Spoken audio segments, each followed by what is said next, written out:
स्वागत है आपका एसपीएस टॉपर्स के ऑनलाइन प्लेटफॉर्म पर। और आज आप देख पा रहे होंगे कि आज हम आपके लिए बहुत ही महत्वपूर्ण क्वेश्चन एमपी बोर्ड 2025 से संबंधित अध्याय दूसरा, जिसका नाम है मानव जनन, यानी कि जनन से संबंधित जो क्वेश्चन आने वाले हैं वो आपको हम यहाँ बताने वाले हैं कि 2025 में अध्याय 2 से कौन कौन से क्वेश्चन महत्वपूर्ण हैं जो पेपर में आने की पूर्णतः संभावना जताई जा रही है। तो आप सब लोग बढ़िया होंगे, मस्त होंगे, एकदम ऊर्जा से भरे होंगे। सभी लोग जो है वीडियो को देखें और पूरा अंत तक समझें, ताकि आप लोगों को एक ऐसी समस्या का समाधान मिल सके जिसको आप कई दिन से तलाश रहे थे। जी हाँ, तो जुड़े रहिए हमारे साथ। जो बच्चे नए हों वो चैनल को सब्सक्राइब करें, बेल आइकन को प्रेस करें, ताकि आने वाला हर वीडियो आप तक पहुंचे और आप हमारे साथ जुड़े रहें। चलिए, आज की क्लास को हम लोग बढ़िया फुल एनर्जी के साथ शुरू करते हैं। तो देखिए बेटा, आज जो हम स्टार्ट करने वाले हैं अध्याय 2 का महत्वपूर्ण क्वेश्चन आंसर 2025 में, जिनकी आने की पूर्णतः संभावना है। चलो, पहला जो क्वेश्चन आपके सामने स्क्रीन पर जो दिया हुआ पहला क्वेश्चन है, वो क्वेश्चन पहला ये है कि देखिए यहाँ पर जो दिया गया है पहला, कि शुक्र जनन की प्रक्रिया में नियमन शामिल होने वाले हार्मोन। तो पहले तो हम लोग बात समझेंगे कि शुक्र जनन है क्या। ये आपका जो होता है पुरुष के अंदर, यानी नर के अंदर ये होता है बेटा वृषण। और ये नर के अंदर जो वृषण होता है, इस वृषण में हम लोग क्या समझेंगे, ये नर के अंदर जो वृषण होता है इसमें बनते हैं शुक्राणु।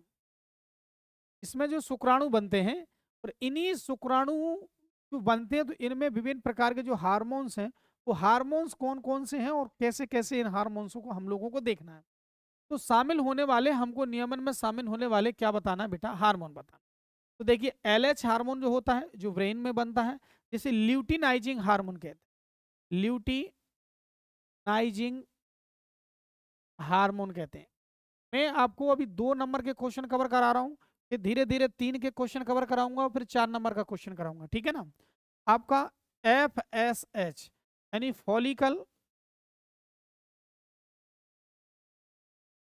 Stimulating follicle stimulating hormone, follicle stimulating hormone. और आपका है GRH, गोनेडोट्रोपिन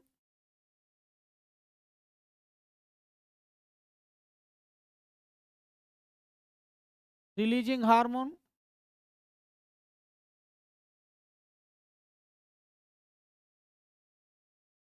आपका जो होगा यहाँ पर टेस्टे टेस्टोस्टेरोन हार्मोन। तो बेटा आपको अगर मैं बताने वाला हूं कि ये हार्मोन जो है वो आपके सुख जनन की प्रक्रिया में शामिल होने के लिए उत्तरदायी होते हैं। तो 4 हार्मोन, LH, FSH, GRH और आपका टेस्टोस्टेरोन, ठीक है ना। ये 4 प्रकार के हार्मोन आपको बढ़िया से याद करना है, ताकि आप लोग जो है बढ़िया तरीके से इनको समझ सकें। अगला वाला जो क्वेश्चन आपको जो दिया हुआ है,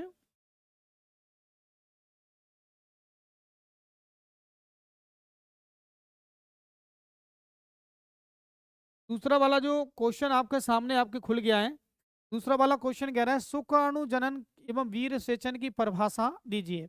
तो देखिए, आपको मैं बता दूं, ये वृषण होता है। ये वृषण के अंदर हम लोग जानते हैं कि जो शुक्र जनन नलिका होती है ना, शुक्र जनन नलिका, इसमें बनता है शुक्राणु। शुक्राणु निर्माण होता है यहाँ। और शुक्राणु के निर्माण की बात अगर मैं बात करूं, तो इसके अंदर जब शुक्राणु निर्माण होता है, तो शुक्राणु निर्माण होकर के सर्टोली सेल्स के पास पहुंचता है। और वहां जब पहुंचता है तो परिपक्व हो जाता है। उसी को बोलते हैं वीर सेचन, माने वीर का वन जाना। तो सबसे पहले आप लोग क्या पढ़ेंगे, शुक्राणु जनन। शुक्राणु जनन क्या है आप बताएंगे। देखो कैसे उत्तर लिखना है, ऐसे लिखना है कि नर के वृषण में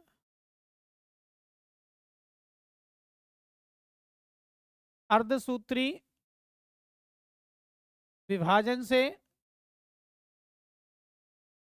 नर के वृषण में अर्धसूत्री विभाजन से नर युग्मक का निर्माण होना शुक्राणु जनन कहलाता है।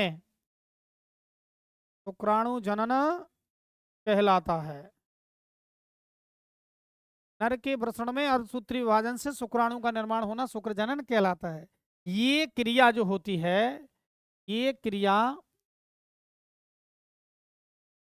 शुक्र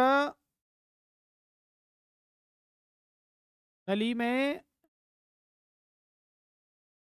लीडिंग कोश का द्वारा संपन्न होती है।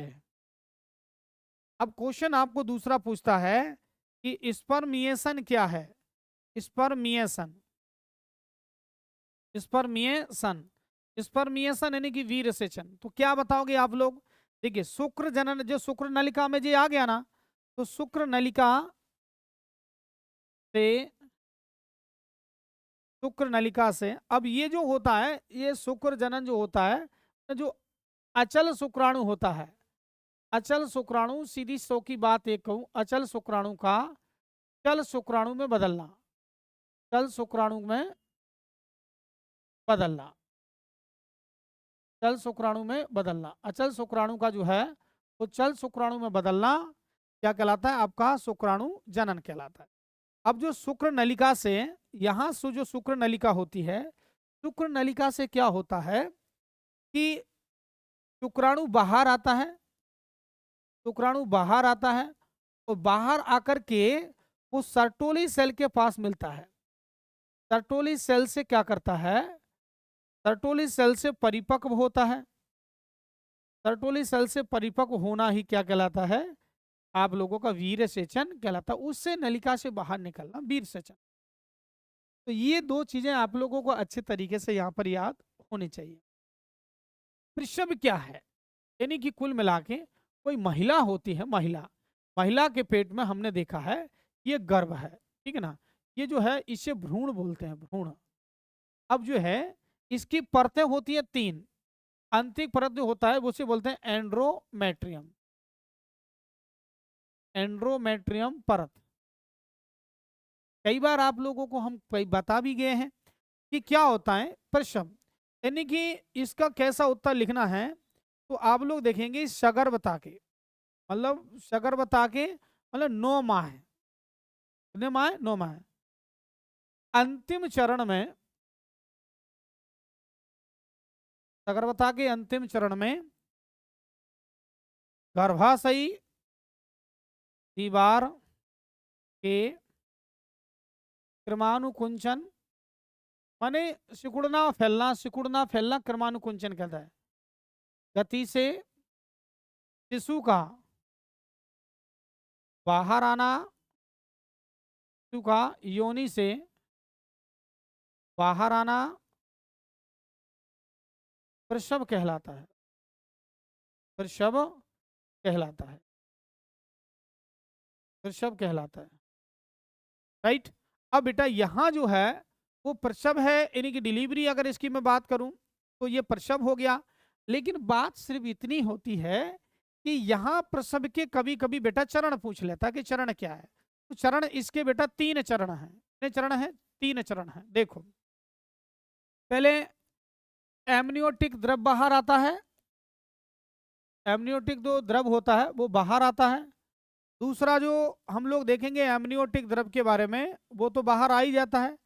और तीसरी बात, जब एमनियोटिक द्रव जो है वो बाहर आने लगता है तो उसमें अपरा बाहर आता है, फिर अपरा आफ्टर वर्थ के रूप में बाहर आता है।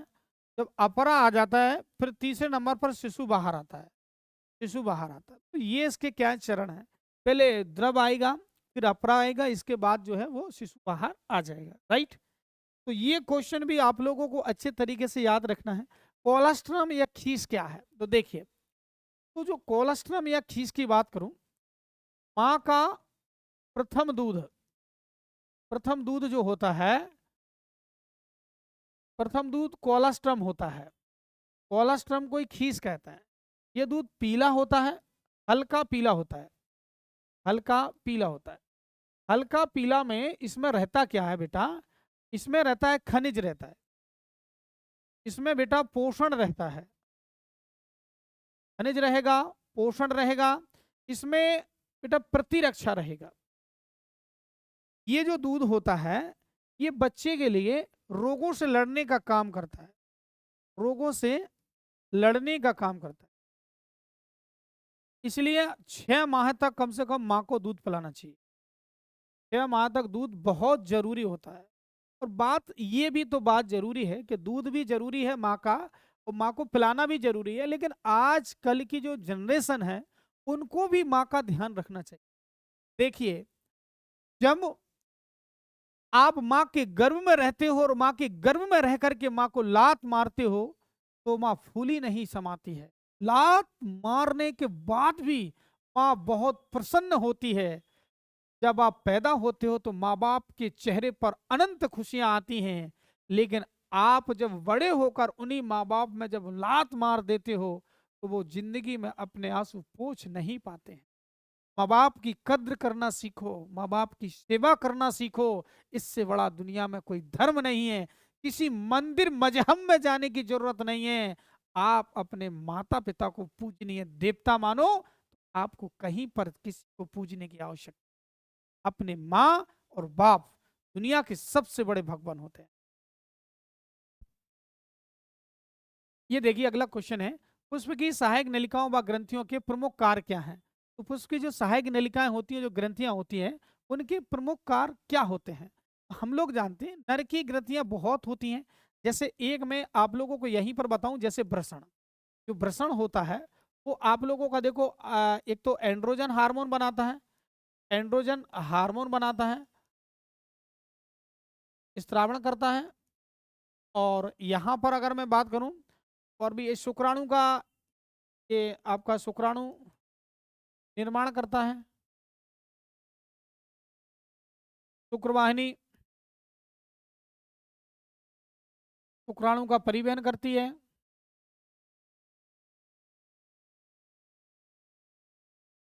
यहाँ तीसरी अगर मैं बात करूं, मूत्राशय, मूत्र का संग्रह करता है। अगर मैं बात करूं आप लोगों से, शुक्राशय शुक्राणु का संग्रह करती है। कहीं ना कहीं प्रकार से आपको पूरा पता होना चाहिए, ये हर बात आपको पता होना चाहिए पूरा डिटेल से कि कौन क्या करता है। ये देखिए छठवां जो क्वेश्चन है, पुष्प जनन तंत्र का एक नामांकन चित्र बनाइए। पुरुष के जो जनन तंत्र है उसका चित्र बनाना है, यानी कि नर का जो जनन तंत्र है उसका आपको डायग्राम बनाना है। अच्छे तरीके से बनाना है, बढ़िया से बनाना है, किसी प्रकार की कोई गलती नहीं करना है। आपको बढ़िया से देखो इस तरीके से बनाना है, मैं बता रहा हूं आपको।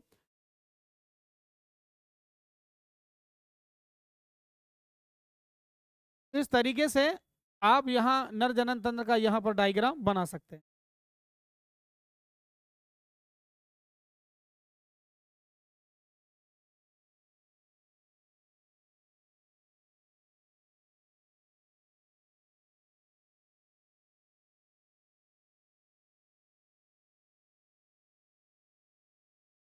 चलो ठीक है, ये आपको दिख रहा होगा, इसी के हिसाब से आप लोग देख लीजिए। नर जनन तंत्र का डायग्राम है, इस तरीके से आपको बनाना है, ठीक है ना। चलो छोड़ो। इसके बाद अगर हम आपसे कहें बेटा नर जनन के बाद ये स्त्री जनन तंत्र का चित्र बनाइए, तो स्त्री जनन तंत्र का चित्र जो होगा आपको बढ़िया से इस तरीके से बनाना है, किसी प्रकार की कोई गलती नहीं करनी है। और बढ़िया से इस तरीके से डायग्राम बना करके यहाँ पर लेके आना है, और यहाँ पर इस तरीके को लेके आना है। यहाँ पर देखिए इस तरीके से बनाना है। तो यहाँ मैं आपको बता दूंगा अमूमन इस तरीके से आपको ऊपर वाला जो फंडस एरिया है उसको लिखना है, ठीक है ना। ये वाला जो है वो आपका ओवरी है, यानी कि आपका गर्भाशय है। ये आपका क्या बेटा, गर्भाशय है, गर्भाशय है। और ये यहाँ से लेकर यहाँ तक आपकी अंडवाहिनी रहती है, अंडवाहिनी। अंडवाहिनी में ये वाला जो एरिया होता है वहां पर निषेचन होता है, ठीक है ना। ये गर्भाशय की परतें होती है, ये जो होती है वो ग्रीवा होती है। ग्रीवा होती है, ग्रीवा होती है। ये योनि द्वार होता है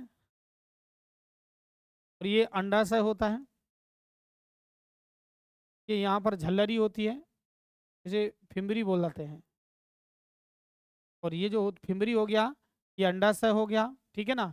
यहाँ की अगर मैं बात करूँ ऊपर वाले एरिया को, तो इसे कीप बोला जाता है, कीप, इसे कीप बोला जाता है, ठीक है ना। तो ये अनेक प्रकार का, ये आप लोगों को बढ़िया तरीके से ये मादा जनन तंत्र का डायग्राम बनाना। वृषण की अंडाशय में दो दो के का दो दो कार लिखना है। तो आप लोग वृषण के दो कार लिख सकते हैं और यहाँ पर आप लोग अंडाशय की भी दो कार लिख सकते हैं। देखो, तो अंडाशय के दो कार, एक और एक दो, कैसे लिख सकते हैं वो ध्यान से सुनिए। ऐसे लिख सकते हैं अंडाशय के दो कार। नंबर एक, अंडाणु का निर्माण करना, अंडाणु का निर्माण करते हैं।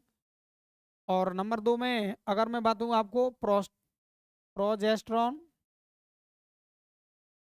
व एस्ट्रोजन हार्मोन का स्त्राव। और ये जो दो काम करते हैं वो भी बढ़िया करते हैं। देखिए, एक शुक्राणु का निर्माण,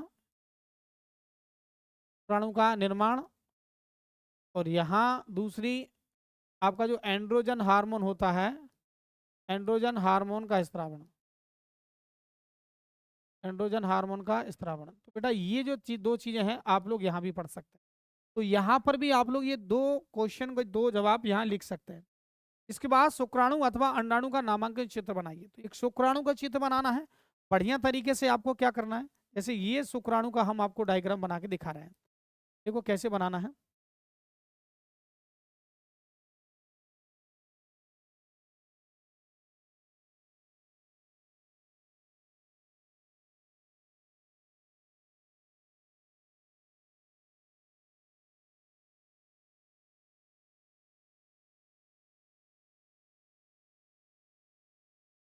इनमें होता क्या है,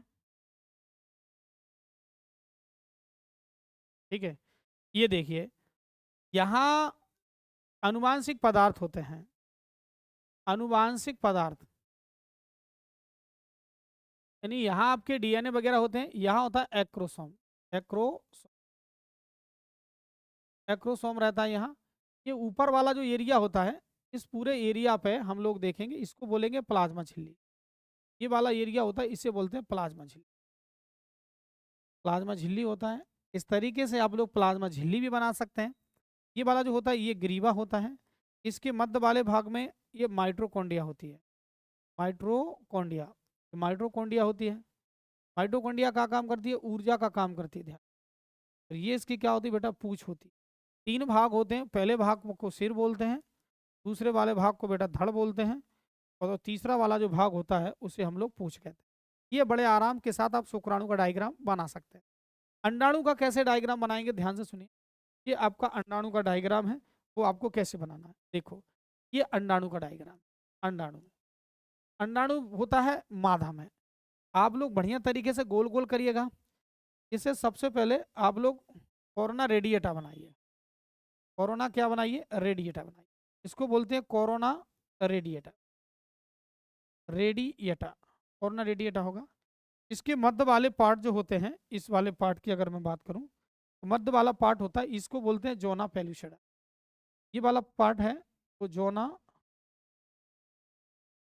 पेलुसिडा वाला पार्ट है, ठीक है ना। ये परपीतक अवकाश वगैरह जो होते हैं वो वहां पर रहते हैं, अनुवांशिक पदार्थ, अनुवांशिक पदार्थ। इस तरीके से आप लोग अंडा को बना सकते हैं। हमारे समाज में लड़कियां जन्म देने का दोष महिलाओं को दिया जाता है, बताइए यह क्यों सही नहीं है। होता क्या है, अमूमन हमारा जो समाज है, उस समाज में अगर बच्चियां अधिक हो जाती हैं तो महिलाओं को रिश्तेदार ताने मारते हैं, महिलाओं को पड़ोसी ताने मारते हैं। कहीं ना कहीं प्रकार से महिलाएं होती हैं बेचारी, ताने ले लेकर बहुत बुरा कभी कभी कदम उठा सकती हैं। इसलिए ये आपको याद रखना है, पढ़े लिखे होने के नाते, क्या हकीकत में कोई महिला की गलती होती है? बिल्कुल नहीं होती है। महिला की इसमें कोई गलती नहीं है और ना ही इसमें में महिला का कोई रोल है। लिंग निर्धारण केवल केवल मनुष्य यानी कि आप नर से होता है, ना कि महिला से। अब आपको समझना कैसे, देखिए, हम जानते हैं कि हम में 23 जोड़ी गुणसूत्र होते हैं प्रत्येक कोशिका में, ठीक है ना। तो हम लोग जानते हैं कि 23 जोड़ी जो गुणसूत्र होते हैं, 23 जोड़ी गुणसूत्र होते हैं।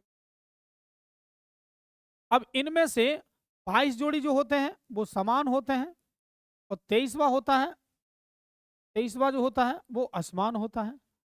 इसी असमान को हम लोग पुरुष की अगर मैं बात करूं तो पुरुष में एक्स वाई होता है, और महिला की अगर मैं बात करूं तो महिला में एक्स एक्स होता है। अर्थात पुरुष के एक्स वाई को हम लोग विषमयुग्मी कहते हैं, विषमयुग्मी कहते हैं। और जो महिला जो होती है उसके हम लोग कहते हैं भैया समयुग्मी कहते हैं, समयुग्मी कहते हैं। कहीं ना कहीं प्रकार से ये सब चीज चलती है। आइए यहाँ पर अपन लोग समझने का प्रयास करते हैं। देखो, आपको मैं बता दूं बेटा कि पुरुष का जो होता है, जो नर का जो होता है वो होता है एक्स वाई, ठीक है ना। नर का जो 23वां है वो कौन सा है, 23वां एक्स वाई, नहीं टोटल उसमें कितने होते हैं 46। और जो मादा होती है, मादा में टोटल कितने होते हैं बेटा 46 है, टोटल 46 उसमें भी होते हैं, उसमें होते हैं एक्स एक्स।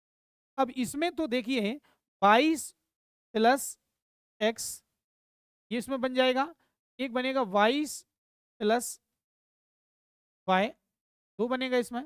इसमें एक ही आ रहा है, 22 प्लस एक्स एक ही आएगा इसमें, राइट। अगर मान के चलिएगा इसको इसके साथ मिला दिया जाएगा तो 22 दूना 44 हो जाएगा, प्लस एक्स एक्स हो जाएगा, एक्स एक्स 22 दूना 44, ये हो जाएगी बेटा पुत्री। ये क्या हो जाएगी बेटा, ये पुत्री हो जाएगी, क्या हो जाएगी पुत्री। और ये वाला आप लोग देखेंगे तो ये जो होगा 22 दूनी 44 प्लस एक्स वाई, ये वाला जो होगा वो होगा बेटा पुत्र। मतलब ये है कि यदि पुरुष का एक्स महिला के एक्स से मिलेगा तो लड़की होगी, यदि पुरुष का वाई महिला के एक्स से मिलेगा तो लड़का होगा। अर्थात संतान उत्पत्ति में केवल सो केवल पुरुष की भूमिका होती है, महिला की भूमिका नहीं होती है। इसलिए कभी भी चाहकर भी हमें महिला को अधिक बच्चियां होने का दोष नहीं देना चाहिए। आप लोग इसको बढ़िया से समझ गए होंगे। अगला क्वेश्चन समझिए, अपरा क्या है, अपरा के कार्य लिखिए। देखो, अपरा यानी कि प्लेसेंटा, प्लेसेंटा जो होता है उसके हमको कार्य बताना है और होता क्या है। देखिए, तो ये कोई महिला होती है ना, महिला, हमने देखा है कोई महिला के गर्भाशय में, महिला के गर्भाशय में परत होती है, 3 परतें होती हैं। आप लोग जान सकते हैं कि एक तो पेरीमेट्रियम होती है, पेरीमेट्रियम होती है, एक मायोमेट्रियम होती है, और एक एंडोमेट्रियम होती है। 3 परतें होती हैं। अब 3 परतों में से ये लास्ट वाली परत से क्या निकलता है, छोटे छोटे प्रवर्ध निकलते हैं। अब इन्हीं प्रवर्धों को हम लोग क्या बोलते हैं, तो कोरियोनिक प्रवर्ध या कोरियोनिक सतह से ये क्या करते हैं, जुड़े रहते हैं। अब ये कोरियोनिक सतह से जुड़े रहते हैं, इन्हीं को हम लोग क्या बोलते हैं, प्लेसेंटा बोलते हैं। इनके क्या कार्य हैं भैया, इनके कार्य सुनिए।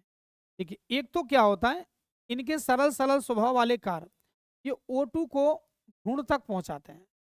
मतलब ये है कि महिला के रक्त में जो ऑक्सीजन रहता है उनको बच्चे तक, जो अंदर बच्चा रहता है उस तक पहुंचाते हैं। खनिज व पोषण, खनिज व पोषण भ्रूण तक पहुंचाते हैं, ये पहुंचा देते हैं।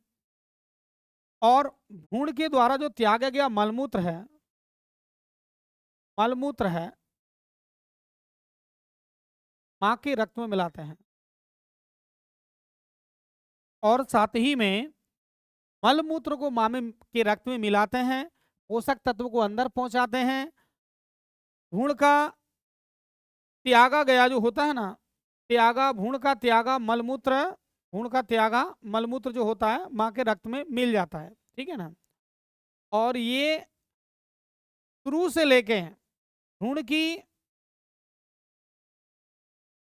शुरू से अंत तक, शुरू से अंत तक रक्षा करता है, शुरू से अंत तक क्या करता है, रक्षा करता है। इसलिए इसे भ्रूण की संरचनात्मक एवं क्रियात्मक इकाई कहा जाता है। तो बच्चे की जो माँ होती है, माँ के पेट में जो बच्चा होता है, उस बच्चे से बाहर जो मलमूत्र आता है वो माँ के ब्लड में मिल जाता है, और बाहर से माँ के ब्लड में जो पोषक तत्व होते हैं वो प्लेसेंटा के द्वारा भ्रूण तक पहुँचते हैं। ऑक्सीजन पहुंचा, पोषण पहुंचा, अच्छा अच्छा खनिज पहुंचा, जिस विटामिन पहुंचा, जो माँ खाएगी वो बच्चे को पहुंच जाएगा, अमूमन मिल जाएगा। इसलिए प्रेग्नेंट के समय में माँ को क्या करना चाहिए ना, बेहतर से बेहतर प्रोटीन से युक्त भोजन, प्रोटीन विटामिन से युक्त भोजन लेना चाहिए, ताकि वो ठीक तरीके से ले सके। अंड जनन क्या है, संक्षिप्त व्याख्या कीजिए। तो जो अंड जनन होता है इसका हमको व्याख्या करना है कि अंड जनन है क्या। देखियो, अंड जनन की अगर मैं बात करूं तो जो अंड जनन होता है उसके लिए हम लोगों को समझना है कि अंड जनन होता क्या है। एक कोशिका होती है, अब उस कोशिका में समसूत्री विभाजन होता है। अब यहाँ पर विभाजन होता है समसूत्री, तो जो कोशिका बनती है वो कोशिका बनती है अंड जनन में। पहली जो कोशिका बनती है उस कोशिका को हम लोग कहते हैं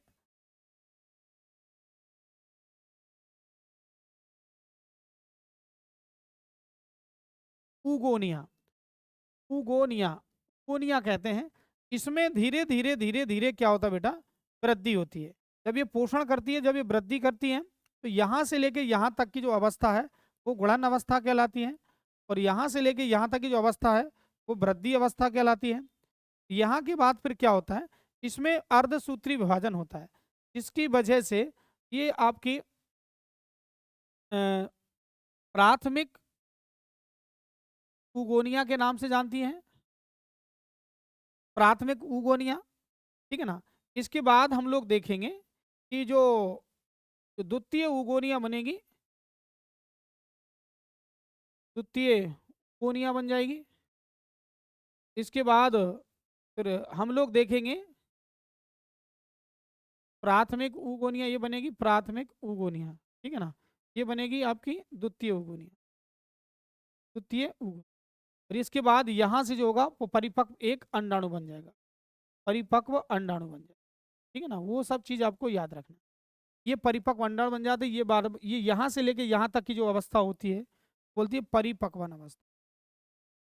होता क्या है, माँ की जब बच्ची गर्भ में रहती है तो गर्भ से लेकर 6 महीने में ये ओवरी बन जाती है, लेकिन वो धीरे धीरे विकसित होकर के 13 वर्ष के बाद वो पूर्ण रूप से विकसित होती है। इसी प्रकार से हम लोग यहाँ समझ पाएंगे शुक्र जनन क्या। देखिए, जैसा अंड जनन के बारे में आपको समझाया, उसी प्रकार से हमको शुक्र जनन के बारे में भी अच्छे तरीके से समझना है कि शुक्र जनन होता है। सेम है, इसमें भी पहले बेटा समसूत्री विभाजन होता है।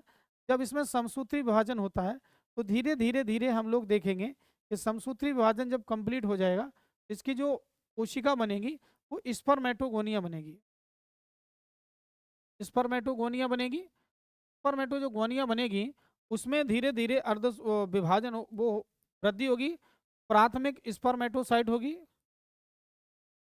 प्राथमिक स्पर्मेटोसाइट बन जाएगी, और प्राथमिक स्पर्मेटोसाइट में फिर अर्धसूत्री विभाजन होगा। जब अर्धसूत्री विभाजन होगा तो द्वितीय स्पर्मेटोसाइट बनेगी, द्वितीय स्पर्मेटोसाइट का निर्माण होगा, ठीक है ना।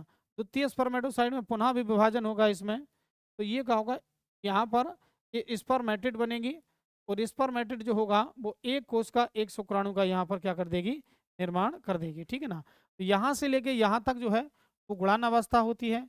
यहाँ से जो होती है वो दूसरी वाली जिसे हम बोलते हैं वृद्धि अवस्था होती है, और यहाँ से जो होती है तीसरी वाली जिसे हम बोलते हैं परिपक्वन, परिपक्वन, ये परिपक्वन के नाम से जाना जाता है, राइट। इस तरीके से आप लोग इस क्वेश्चन को भी बड़े आराम के साथ सॉल्व कर सकते हैं। तो आज की क्लास में जो मैंने आपको बताया है कि मानव जो मानव जो जनन है, मानव जनन से संबंधित मैंने आपको आपका पूरा चैप्टर नंबर 2 से महत्वपूर्ण लगभग 13 क्वेश्चन थे। इन सारे के सारे क्वेश्चनों को आपको इजी लगा होगा, और कैसा लगा है कमेंट बॉक्स में आप लोग जरूर बताइएगा। और जो भी चैनल पर नए हैं वो चैनल को सब्सक्राइब करिएगा एंड बेल आइकन को प्रेस कर लीजिएगा, ताकि आने वाला आपको हर वीडियो मिल जाए। और हमारा नीचे लिंक में एप्लीकेशन का लिंक दिया गया है, वहां से सभी लोग एप्लीकेशन पर पहुंचिएगा। फ्री ऑफ कॉस्ट सारी की सारी PDF है आपको फ्री ऑफ कॉस्ट प्रोवाइड कराई जा रही है हमारी तरफ से। तो खूब आनंदित रहिए, मस्ती से रहिए, और एकदम जागृत रहिए फुल एनर्जी के साथ। अब मिलते हैं आप लोगों को नेक्स्ट क्लास में, तब तक के लिए जय हिंद।